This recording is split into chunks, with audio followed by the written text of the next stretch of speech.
ಸರ್ಕಾರಿ ಇಲಾಖೆಗಳಲ್ಲಿ ಕೆಲಸ ಕೊಡಿಸುವುದಾಗಿ ನಂಬಿಸಿ ನಿರುದ್ಯೋಗಿ ಯುವಕರನ್ನೇ ಟಾರ್ಗೆಟ್ ಮಾಡಿ ಕೋಟ್ಯಾಂತರ ರೂಪಾಯಿ ಹಣ ಪೀಕ್ತಾ ಇದ್ದ ಅಪ್ಪ ಮತ್ತು ಮಗಳನ್ನ ಸಿಸಿಬಿ ಪೊಲೀಸರು ಬಂಧಿಸಿದ ಘಟನೆ ಬೆಂಗಳೂರಿನಲ್ಲಿ ನಡೆದಿದೆ.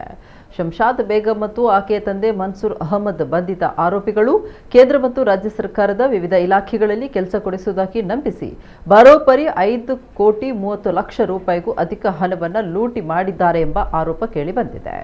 ಹಣ ಪಡೆದು ನಂಬಿಕೆ ಹುಟ್ಟಿಸಲು ಇವರು ನಕಲಿ ತರಬೇತಿ ಕೇಂದ್ರಗಳನ್ನು ಸೃಷ್ಟಿಸಿದ್ರು. ತರಬೇತಿ ಮುಗಿದ ನಂತರ ಅಧಿಕೃತವಾಗಿ ಕಾಣುವ ನಕಲಿ ನೇಮಕಾತಿ ಪತ್ರಗಳನ್ನು ನೀಡಿ ವಂಚಿಸ್ತಾ ಇದ್ರು. ನೇಮಕಾತಿ ಪತ್ರ ಪಡೆದು ಕೆಲಸಕ್ಕೆ ಹೋದಾಗ ಅದು ನಕಲಿ ಎಂಬುದಾಗಿ ಗೊತ್ತಾಗಿದೆ.